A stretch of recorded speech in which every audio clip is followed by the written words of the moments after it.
Hey everybody, welcome into the back room. I'm Andy Ostroy. We have author Amy Littlefield with us today. We'll chat with Amy in just a moment, but first, thanks for tuning in. We appreciate you listening, and we'd love to hear your comments. So email us at backroomandy@gmail.com and or post on our social media, and we'll read some feedback next time. And if you like the podcast, please rate and review and follow or subscribe, and you'll be notified every time we post a new episode. So Amy Littlefield has reported on abortion rights for over a decade. She is the abortion access correspondent for The Nation. She has contributed to the New York Times Opinion and wrote the Times' Sunday Review cover story, Where the Pro-Choice Movement Went Wrong. She is a frequent commentator on abortion for TV and radio news outlets and podcasts, including MS Now and Democracy Now! She was a lead reporter and narrator on shows for Reveal, the national investigative journalism show. And she's with us today to discuss her latest book, Killers of Roe, My Investigation into the Mysterious Death of Abortion Rights. Amy, welcome into the back room. Thanks so much for having me, Andy. It's great to be with you. So congrats on the acclaim for the book, Killers of Roe, My Investigation into the Mysterious Death of Abortion Rights, the acclaim that it and you have been receiving. Tell us about it and your decision and motivation to write it and write it now. Thank you so much. It's been really exciting to see the book out in the world. So I had been reporting on reproductive rights for several years when it became clear, when Ruth Bader Ginsburg died, and it became clear that we were going to lose the constitutional right to abortion, right? Because we knew Trump was going to change the makeup of the Supreme Court. That was sort of the last domino in a series of dominoes. I've been watching the anti-abortion movement assemble deliberately, really, for about 50 years. Okay. And so the thing that I understood as soon as RBG died, as soon as I started to see what was going to happen as a result, is that women were going to die, that people who needed miscarriage care, that people who needed abortions were going to die, and they were going to be forced into pregnancy against their will. And at the time, I was a new mom myself, right? I had my first kid in 2020, and it was the pandemic.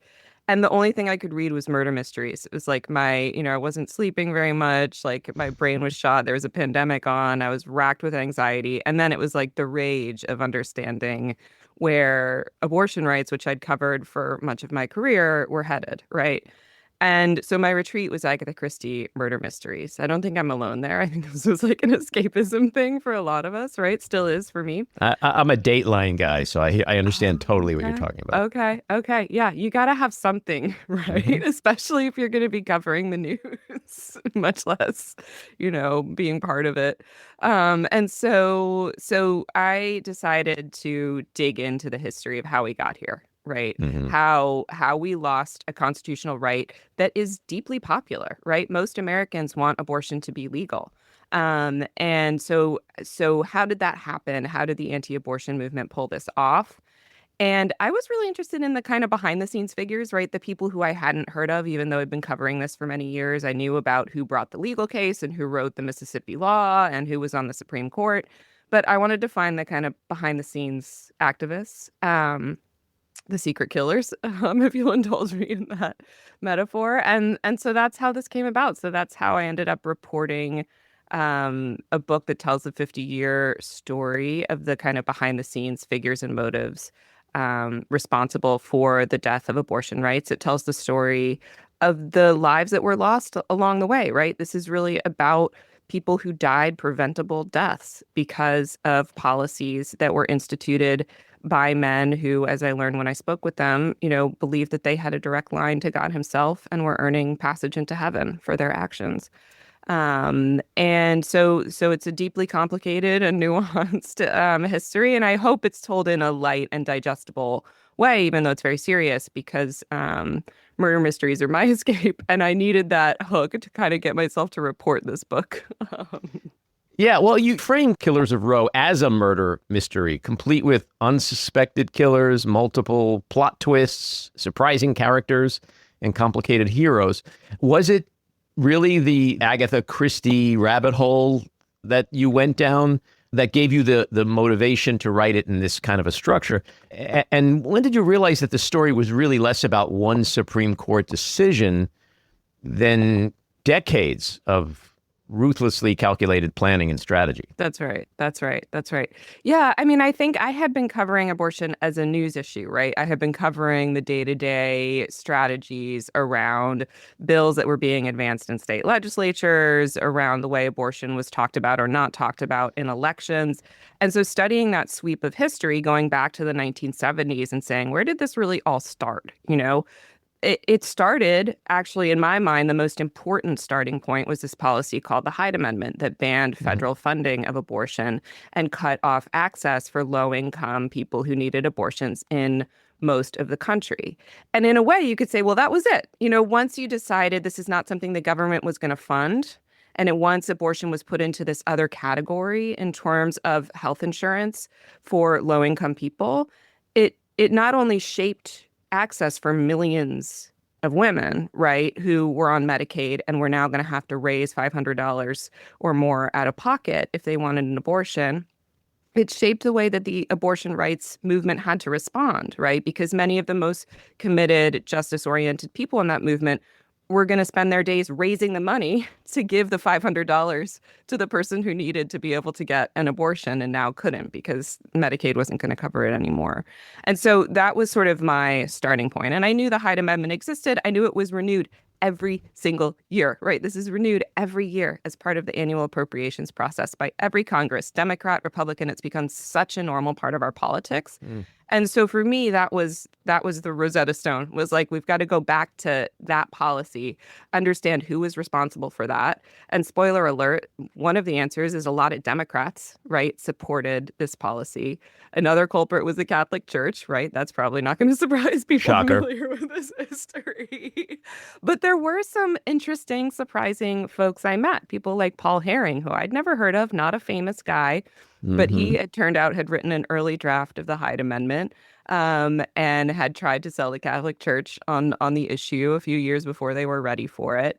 And so I spent a lot of time with people like that, who were these sort of behind the scenes, who I could identify with their fire. I could identify with their commitment, and yet, obviously, I didn't identify with what they were doing. But I really wanted to understand it on a deep level. And the murder mystery paradigm really started as a way for me to sort of entice myself to tell a really complicated and challenging history. But the further I got down the road with it, the more I realized this is the right avenue to tell the story, because not only was I investigating deaths, right? The death of Rosie Jimenez, who was the first person to die as a direct result of the Hyde Amendment, the death of Becky Bell, who died because of parental consent law in Indiana. Not only was I, trying to find the hidden people behind these deaths, but I was looking for the kind of the people you wouldn't suspect, the people you didn't know about, the people who weren't making the headlines, right? Which is always the big payoff in the murder mysteries that I love best, who never see the ending coming. Right. I believe next September is the 50th anniversary of the Hyde Amendment. That's right. So you mentioned the unsuspecting villains, in a sense, before. You sort of alluded to Democrats as being like people who were involved in this as well. And they weren't always the obvious villains. Who surprised you most during your reporting, and why? Oh, what a great question. There was one super complicated, maybe I'll choose one good guy and one bad guy. Well, that was my next So, question. Give me the yeah, bad guys. So, yeah. I mean, so there's one man named Bob Bauman who was really surprising to me, right? He is a former congressman from Maryland. He was one of the most conservative members of Congress in the 1970s, when it turned out that he was cruising the streets of Washington, D.C., picking up young men and paying them for sex. He was gay, he was closeted, he was married, to a what? woman and That's crazy. had Another children. shocker. I know. You're not going to believe this. And he wasn't exceptional, right? Being closeted in Washington, right? There's whole books that have been written on that topic. But what was exceptional, right, is that he was deeply conservative and had been actually one of the behind the scenes figures responsible for the Hyde Amendment. And so when I spoke to him, I was really trying to understand the nuances of someone who, was Catholic, had found a sense of meaning and understanding for himself as a gay Catholic, but was still holding on to his conservative beliefs around abortion, right? And was very open with me about that, and reckoning, trying to ask these men to reckon with the consequences of these policies, right? Which wasn't just, over a million people being unable to get access to abortion who might otherwise have if they could have afforded it, was also about, people who have died, right? Rosie Jimenez is one that we know about who had died as a direct result of this policy. And how are these men reckoning with that? So finding him, and getting to talk to him, that was really interesting. And there were some surprises in that conversation. Um, Another one for me was Bob Packwood, right, who recently died. He was the senator from Oregon who was a pro-choice Republican, right? Someone who was beloved by feminists, right? Literally got a Good Guys Award, right, from one of the feminist organizations. I mean, Gloria Steinem was out there raising money for him. Total champion of abortion rights, introduced, bills to promote abortion rights even before Roe v. Wade. And yet, behind the scenes, he was accused of sexually harassing and accosting close to 50 women, right? And so this was like this Me Too era scandal, right? Decades ago that I think many of us who went through the Me Too era, more recently had never heard of this scandal. And so there was a lot to learn from meeting with him, which I was very fortunate to get to do. And I think I was one of the last journalists who talked to him. So reckoning with sort of the complex motives of people like that and trying to understand not just what they did, but why.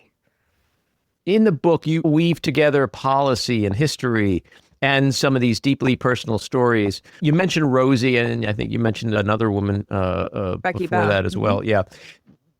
Was there one woman or family in particular that you write about or who you met whose experience fundamentally changed the way you think about abortion and this whole issue? What a great question. There is one image, and it's actually a more contemporary one, that I can't stop thinking about since I read it. And it's actually from one of the ProPublica reports on the women who have died more recently because of abortion bans in states like Texas and Georgia. Right. These are laws that have made doctors afraid to treat people who are miscarrying or to treat Right. complications, the rare complications that people can have from abortions. Right. And so the story is about Portia Gamese, who died when she didn't get timely care for a miscarriage in Texas. She bled to death. And the story is about how, she had, I believe, two sons, but the youngest would chase after women on the street who looked like her, shouting, "That's mommy," after she passed away. And I choke up every time I hear that story, every time I think about it. And, I recently was trying to put together, because the anniversary of the Dobbs decision was in June. And so I was trying to put together an article about how many people have died as a result of the Dobbs decision that overturned Roe v. Wade. What do we know about how many people have died 4 years out from that decision? And it turns out to be an incredibly complicated question to answer, just because maternal mortality is very hard to track, and it's very hard to see increases on a population level when it's something that's relatively rare, even in the US, where we have, rates that are unjustifiably high compared to the rest of wealthy nations. And so as I was looking at that, I started to think about, what does it mean to count the dead? What does it mean to count the people who have died as a direct result of these man-made anti-abortion policies? And how really the more comprehensive and maybe accurate way to count these deaths is through stories like those, right? Through looking at what it actually means when you take away someone's mom. And these kids have to grow up without their parent, or what it means when you take away someone's, sister or daughter. Nevaeh Crane, 18 years old, what it means to her mom, to have to deal with the loss of a daughter, and knowing that death was preventable and resulted from politically motivated, religiously motivated policies. So that's a theme of the book, is sort of reckoning with, and the fact is, we can't point to thousands upon thousands of stories, because the data is very hard to get, and because those stories are incredibly hard to prove. And I talk about what it took to actually prove that Rosie Jimenez had died from the Hyde Amendment, right, in 1977, and how it took, the story actually, the way that the press was covering it at the time, it was like, oh, this is just this, Latina woman who went to Mexico for an abortion. Sometimes women do that because they're just ashamed. It was like it almost didn't get recorded. And then Mm. two white feminists who had a whole problematic, backstory of their own, and I unpack all of that in the book. But to their credit, went to Texas, to the Texas-Mexico border, to this town of McAllen, and proved no, Rosie Jimenez did not go to Mexico. She had her abortion right in the United States, and it happened as a direct result of the Hyde Amendment. So they had to talk to her friends. They had to, collect all of that information to be able to prove it. And so, but my argument is sort of that these small, limited number of stories that we do have should be enough, right? Should be enough to repeal these policies. Well, it's interesting what you're saying because, like, all we have to do is look back a few years to COVID and how the government was like, they didn't die of COVID, they died of pneumonia, Right. and Right. and they would have died and so those in power can use these tactics to skew the numbers however they want. That's right. And when it's abortion, it's, she didn't die from an abortion. She died from, having sex outside of marriage or for, killing her baby, right? Is the way that the anti-abortion, it's like Yeah. it's that person did something wrong. But yeah, you're absolutely right. These deaths can be litigated by all sides, and they are. And for the anti-abortion movement, it never, a woman's death from an abortion ban is never as significant as the, unborn babies in their mind that they feel like they have saved. And so the math of abortion rights has always been very skewed and complicated Well, it's throughout this also history. it's the thing that I've always been angered by over the years is the inherent hypocrisy and inaction, forcing the bringing of babies into the world and then just completely not giving a fuck about them once they're born. That's right. And having a platform that literally does everything humanly possible not to support the mother and especially this child who you put such a high value on, that you don't care if women die because of your political legislation. It just, I mean, why do you think they are so obsessed with this issue? That was one of my central driving questions, right? Is like a genuine desire to understand that very question, right? Like Yeah. why?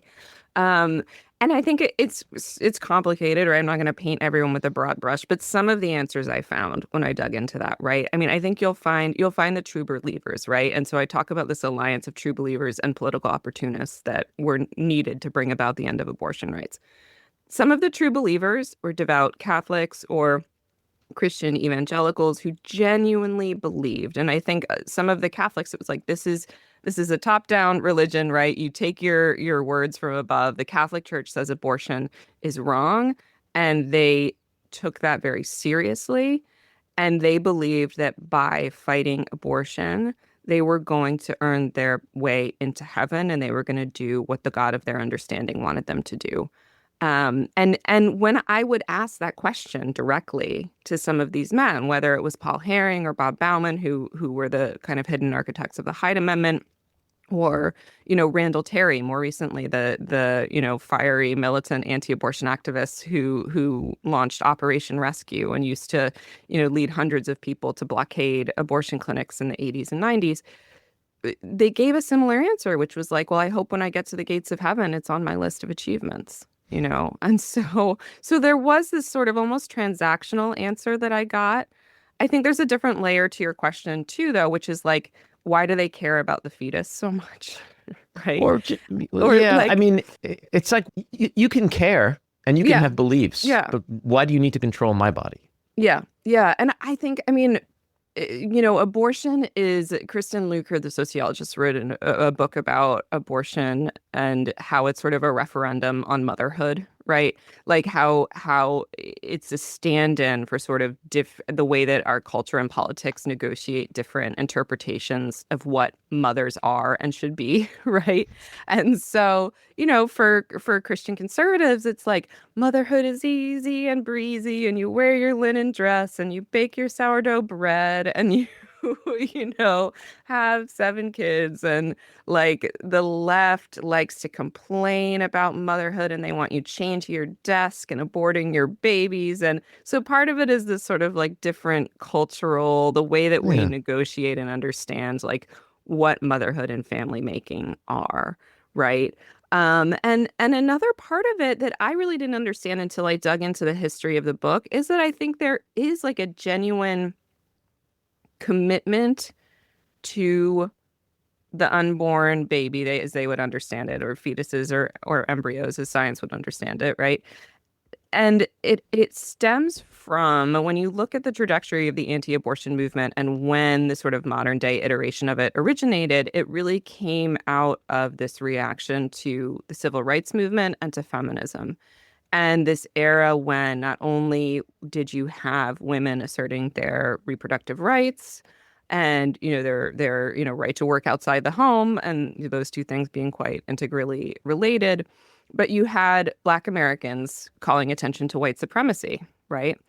And so for white conservatives who really didn't want to look white supremacists in the eye and also were angry about the fact that all these women were, having abortions and working outside the home, the anti-abortion movement really served this dual purpose, right? Which was not only pushing back against the gains of second wave feminism and saying abortion is murder and women who have them are doing something wrong. It was this ability to sort of to say we're going to kind of build our own parallel civil rights movement, and we're going to steal the moral righteousness and the fire of the Black-led civil rights movement, and we're going to use the same terminology. We're going to talk about the right to life. We're going to talk about the fetus as this innocent victim, this martyr who's being killed by the culture, and we're going to defend it. And historian Jennifer Holland writes about this, about how this sort of civil rights movement for fetuses or a civil rights movement for white people like grew out of this response to not just Roe v. Wade, but to civil rights, right? And I think that really helped me understand how integrally connected this history is to the backlash against, civil rights, not just feminism, right? Which is maybe a more like intuitive connection when you're talking about abortion rights, but it's all intertwined. And so I did find like a genuine commitment to it among some of the rank and file activists. And I tried to spend a lot of time sitting with and understanding where that came from, where that, grew out of for them. And then how they built the political alliances that they needed to actually make that into policy that would be imposed on the rest of us. Does it make you feel, because that was my next question, is like after all the years of interviewing some of these folks and hearing their reasoning, like it's almost like January 6th, where like a lot of us start off thinking, oh, these are animals, these are thugs, these are criminals. And then you start to realize, actually, I think they were the patriots. They thought Absolutely. they were defending because the president of the United States was telling them that, right? So I wonder if like here, it's like, all these years, people like me and you and others, we loathe these people who want to control other people's bodies and beliefs. But I was wondering if part of that for you had changed once you got to understand them a little better. Does it make you less angry about their approach to things or not? Yeah, that's such a good question. I would say reporting this book changed me a lot, listening deeply to the people I disagreed with, to the people whose views Mm-hmm. I find reprehensible, Mm-hmm. to the people whose views I find racist, sexist, all of the things, right? It changed my understanding of their movement. It Mm-hmm. deepened my understanding of history and of how we got to where we are. It definitely didn't make me less angry. That is one thing it sure did not do. I am still so angry. I am angry that people cannot get the care that they need. I am angry at how disproportionately these restrictions fall on the very people who can least afford to have another hurdle in their lives, right? How disproportionately this impacts people of color, low-income Americans. That has been true throughout history, right? It is true today. And so this probably made me angrier, if anything, but it did deepen my understanding. And that's why my argument is like, I really do. I mean, I don't think everyone has to sit for hours and listen to people on the other side.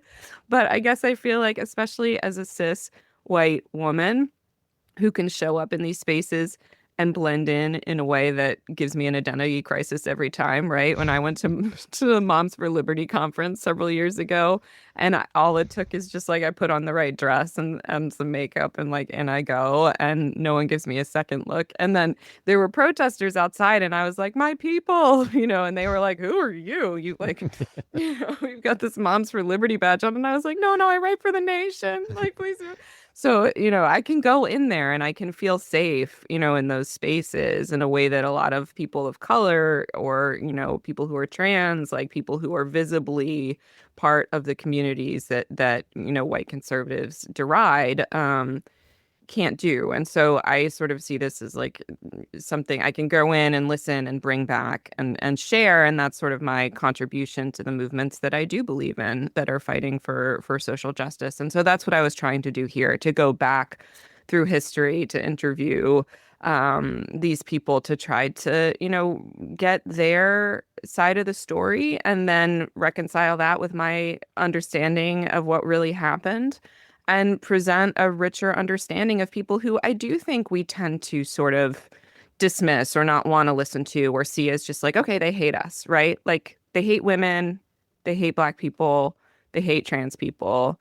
Okay, let's understand how we got here, why. Let's unpack that a little bit. Is there anything, like I wanted there to be something more interesting than that, right? Something more compelling. And in a lot of cases there was.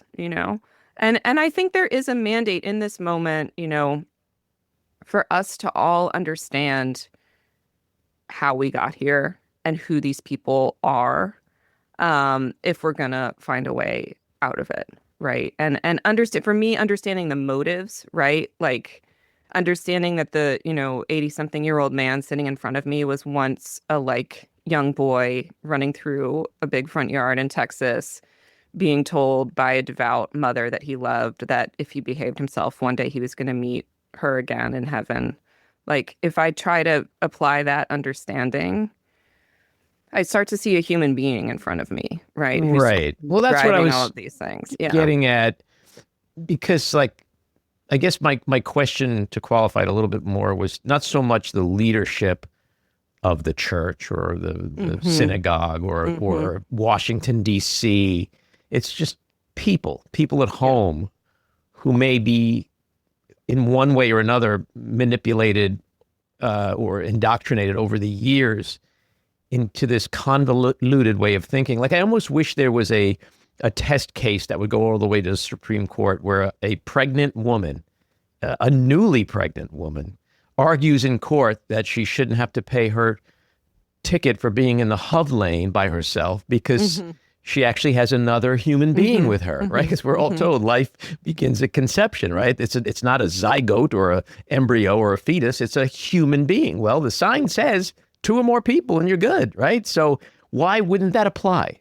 I would love to see the arguments that people make, like, no, it's in your body in a car, it's not a human, but when it comes to us telling you can't get an abortion, then it's it would be fascinating to me to see how that would, even with a conservative Supreme Court, how that would navigate its way through the judicial system.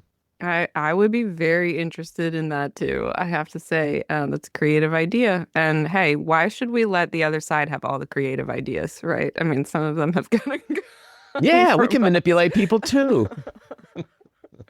Your reporting suggests that the anti-abortion movement succeeded, perhaps in large part, because it played the long game. Speak to that a little bit. Yeah. I mean, this was 50 years, right, of having a focus on a single target, which was Roe v. Wade, right, of saying we are going to take down this Supreme Court decision granting the nationwide right to legal abortion. And it was so incremental. It was so step by step. And some of it was luck, right? Let's be honest. If certain Mm-hmm. Supreme Court justices hadn't died right when they did, you Mm-hmm. know, we might not be where we are. Right. Some of it was luck. Some of it was missteps made on the Democratic side, made by the pro-choice movement, and I reckon with all of those too, right? Um, some of it was really clear-headed, smart strategy that was very local, that was very incremental, right? Um, I mean, after 2010, when the state legislatures, there's this backlash to Obama's election as the first black president. You have the Tea Party movement surging, and a lot of state legislatures changed from Democrat to Republican, right? And you start to see this enormous surge in anti-abortion bills. And there's this sort of just like, let's try everything. Let's try all these, your idea. It's like, let's put the HOV lane and the lady and but it's like, let's come up with, ultrasound requirements and 72-hour waiting periods and 48-hour waiting periods and, read this crazy script aloud to the, person having the abortion and it was like so intense and so small and so state level, which made it really challenging to sound the alarm about it, right? Because it was this like emergency that was happening, through one bill in the North Carolina legislature this day and one bill in, the Texas, 40 bills in the Texas state legislature, another day. And it made it really hard because it felt to the people who were defending abortion rights like sort of a constant state of crisis.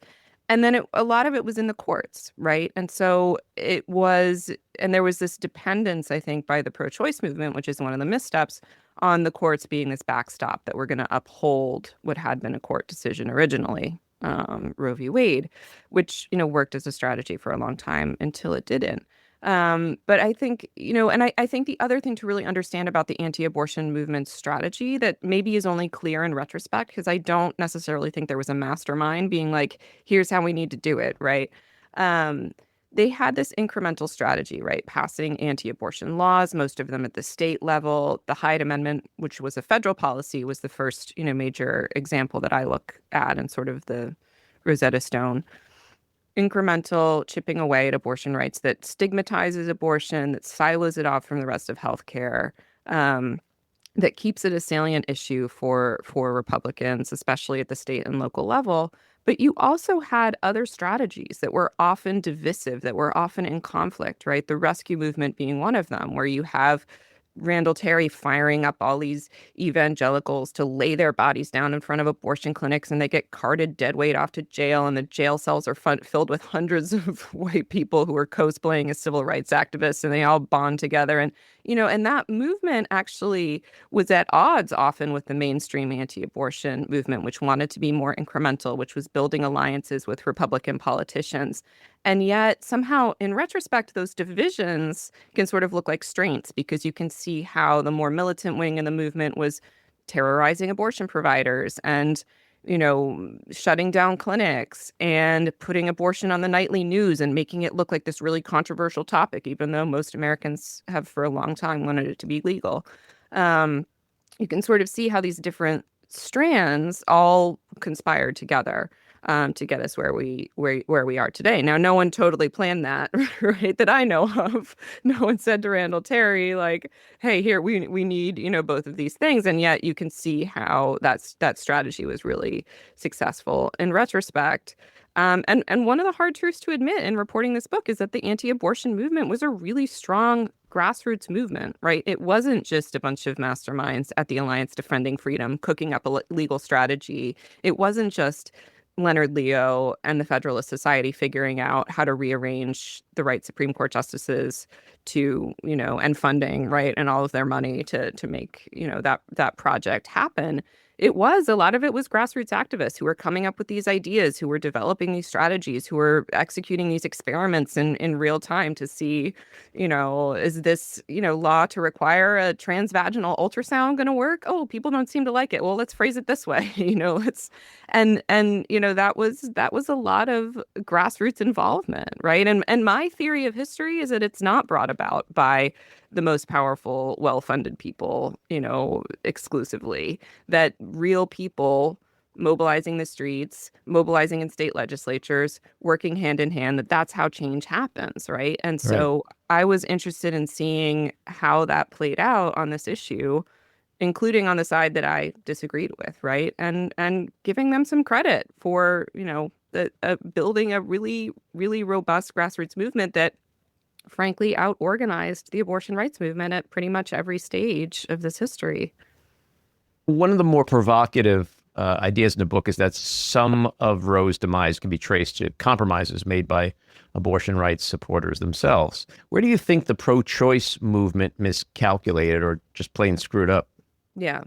I think there are several things, right? I was just speaking about the state level ground game and how much of the anti-abortion movement strategy was in the states. I think the pro-choice movement and progressives writ large have always neglected the states, right? Have always focused more on DC, on federal policy. I think you see with a lot of abortion rights groups after Roe v. Wade, there was this like, we're going to set up shop in DC or New York. We're going to focus on federal policy. We're going to focus on shoring up Roe. And there was a disinvestment from especially red and purple states, which became these laboratories for anti-abortion policies. Now, when I talk to people in the movement, I talk to many, many, many dozens of abortion rights activists and advocates and experts and legal strategists and ask them some version of this question of like, what are the mistakes that keep you up at night, right? And you'll find people who are like, we should have fought harder in the states, right? I even, people who were leaders of NARAL who are like, yeah, I probably should have done more to help those state-based, organizations and to have more of a local ground game. And then you'll talk to people who are like, we forget it. We shouldn't have had a state level ground game at all. We should have just focused on the courts. We should have only, for the courts are the only thing that matter.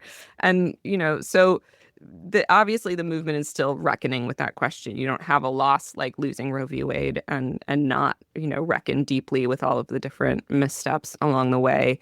I think another major issue, right, is the racial divisions within the abortion rights movement and the fact that a lot of it was white-led, a lot of it focused on the single issue of abortion, whereas you had Black women sounding the alarm about forced sterilization, about, the jailing of people for suspected drug use, about a whole range of interconnected issues that are part of the reproductive justice framework, the right to not just to have an abortion, but to have children and to raise those children in safe communities, and saying your pro-choice movement doesn't speak for us and isn't meeting the needs of our, lived experiences, right?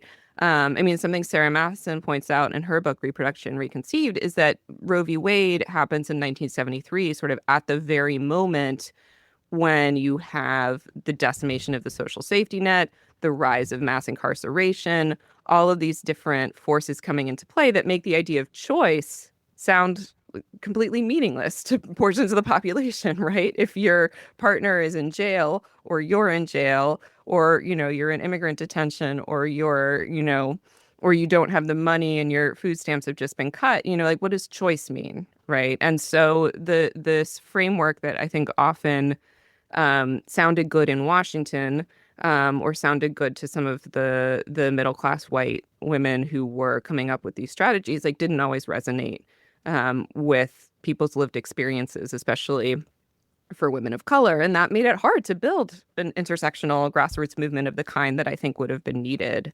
to push back against policies like the Hyde Amendment in a more robust way. The Supreme Court overturned Roe in June of 2022.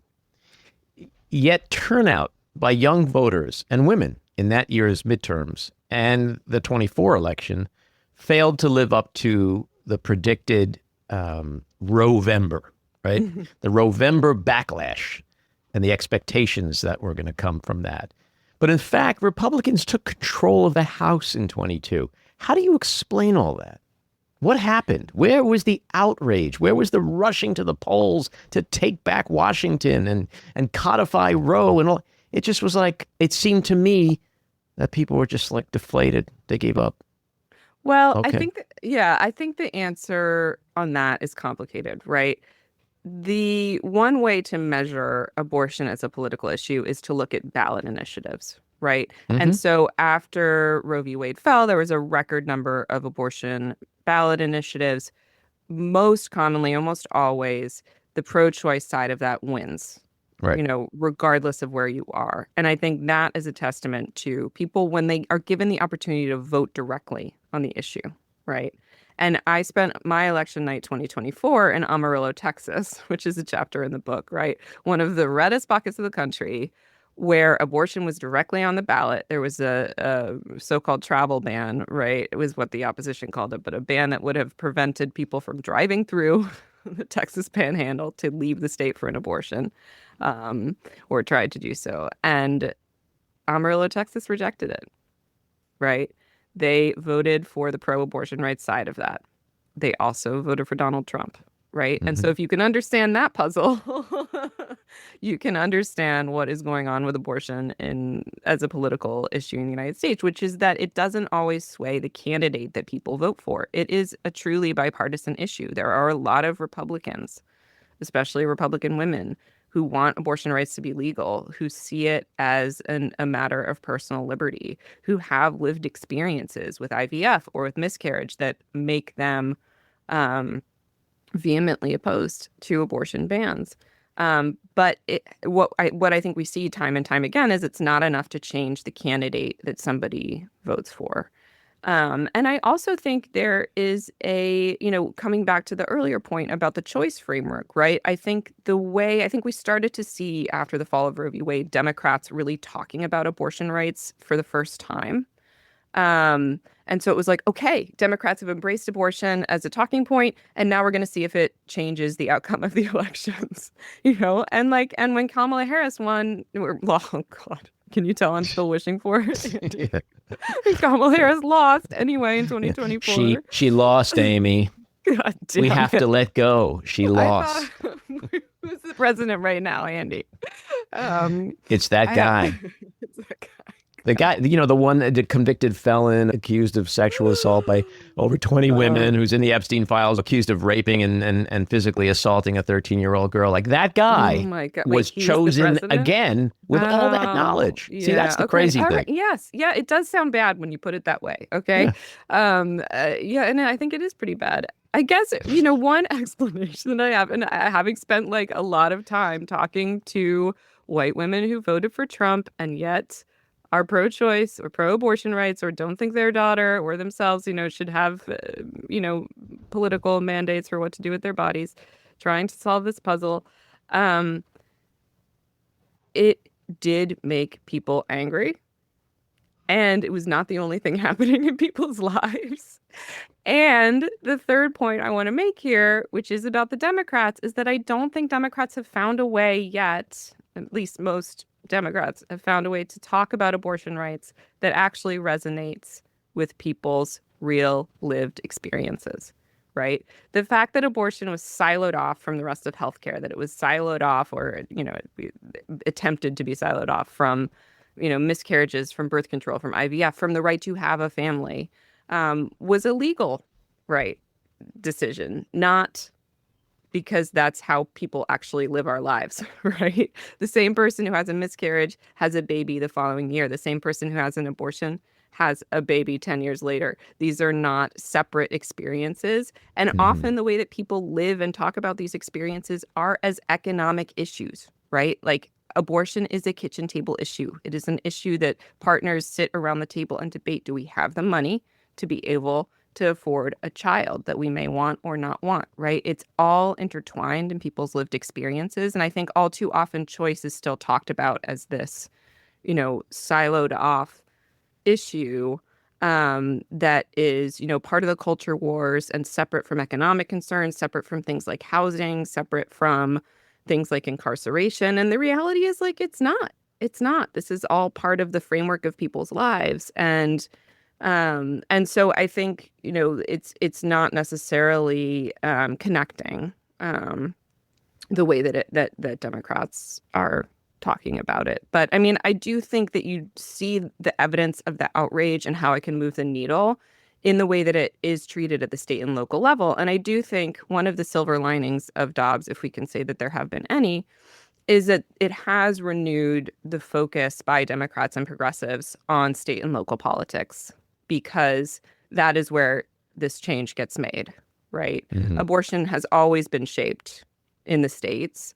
So many issues in our lives are, right? Education, housing, these are all shaped at the state and local level. And so I think there is an understanding of that. And I think we'll see the salience of this issue again in 2026, not just with the, 4 or so states that are going to have abortion on the ballot directly, but also in the way that state and local candidates are talking about the issue.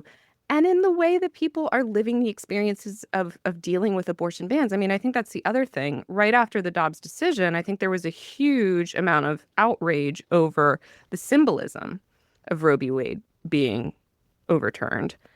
But now we're 4 years out, and what do we have? We have stories of people who are miscarrying being carried to a neighboring state by helicopter so that they can get adequate treatment. We have parents. I just talked to a family yesterday in a state that's getting involved in a state that's going to have abortion on the ballot in the midterms. And they got involved because their daughter had a non-viable pregnancy and had to leave the state to get an abortion, right? And mom and dad are flying with her to be there by her side. And, dad, who was a registered Republican, is getting involved and gathering signatures to put this issue on the ballot. And so I think it's a slow burn in terms of the political impact as well. I don't think 2022 was ever going to be the peak of it, because each day more stories emerge about people dying preventable deaths from not getting miscarriage care in time, and when that person, or that's your neighbor, or that's somebody in your state, or if you're like me and you're haunted by the story of what happened to Portia Gamazzi and her son chasing after women who look like her on the street, then this is not going away as a political issue that has salience. My last question, and it sort of is the flip side to the earlier question about understanding the mindset of others. If someone who strongly opposes abortion reads your book, what do you hope they take away from it? Yeah, I think they're out there. I know that there was a post on National Right to Life News by someone being like, "Oh, I don't know. I'm not going to agree with this book, but I'm definitely going to read it." I think he wrote a couple posts about like, I'm not going to agree with this book, but I'm definitely going to read it. I'm like, all right, great, read it, please buy a copy. Let me know what you think. I think they'll learn a lot about the history. I think they'll learn a lot about the deadly ramifications of their policies. I hope they will learn something about the humanity of the people they disagree with. I sat and really tried to deeply understand the humanity of the people I disagree with. And I think that was informative. It did not soften my stance. It did not make me less angry, but it did make me understand better, how do we defeat these human beings who came up with these policies. And I think also, I hope, many of them might know this, but some of them might not, that they'll understand to what extent Roe v. Wade was a copycat killing, right? They copied the playbook of the civil rights movement and reverse engineered it, right? They took the rhetoric, they took the imagery. I mean, the number of times I heard people refer to themselves totally unashamedly as Martin Luther King Jr. himself, right? Because they're defending, the fetus, right? And this sort of rhetoric of the white people's civil rights movement. It's overwhelming. It's shameless and offensive, and yet it worked. And so, Do you think you change anybody's mind? And the second part, I actually lied. That wasn't my last question. This is my last question. Do you think it changes anyone's mind? But do you think more so that the book should serve as a lesson for Democrats about other issues that could be coming down the road, marriage equality, and how to prevent this from repeating itself with some other right that could be taken away from us?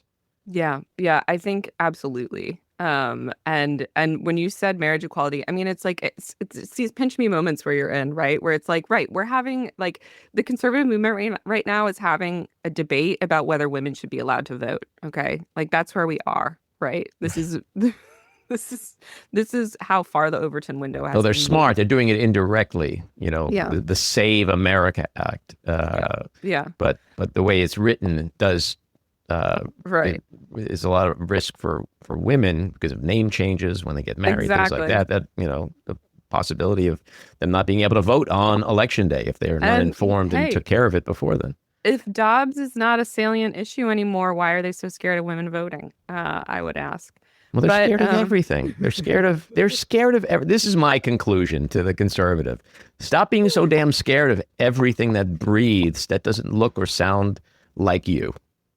You might get through your day a little bit less stressed. Is that That's what we my- want? Anyway, you asked a question at some point in there.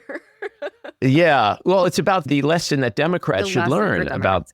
from Yes. this, Yeah, yes, absolutely. I mean, I think one of the main takeaways for me is that you do not get anywhere without a grassroots movement composed of true believers.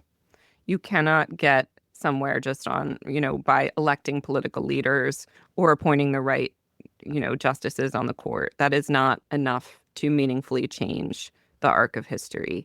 You have to build grassroots movements, and people in power respond to those movements and they get their ideas from those movements. And I think that is a hard truth to admit for those of us who support abortion rights, right? That the anti-abortion movement actually did a really good job of building a grassroots movement that would put pressure on people in power. And so I think, my lessons, and I hope it's an encouraging and a hopeful takeaway from the book, actually, to say, like, no, you can get involved at a grassroots level in this issue.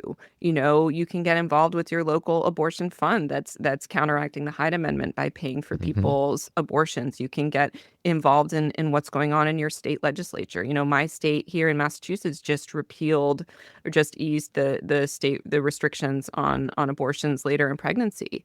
And so things are happening in state legislatures. The fact that states, including Massachusetts, have passed shield laws that protect providers here who are shipping abortion pills into states like Texas. Well, that's meant that the number of abortions has gone up, right? That's one major factor in how abortions have gone up since the Dobbs decision, right? And so what's happening at the state and local level is really, really important. And I do think there's a growing recognition of that now. That's partly come about as a result of the Dobbs decision. Yeah, people have the power, right? It's all down to the people, and in large part on election day. I say this all the time, and I'll keep saying it. It's the one day of the year where the janitor and the billionaire have the same exact power. And the more people understand that and understand the power that they have to impact the local and city and state level, not just national politics, but everything from your school boards, which is all part of the Republicans' long game as well. Yeah. The more people understand that, the greater the chance turnout will be more than 55 or 60%, which it typically is, and which is pretty sad. Amy, thanks so much for coming on. Good luck with the book, Killers of Roe. And you'll have to come back when you do your next book. That would be great. Thanks so much for having me, Andy. It was a great conversation. Take care.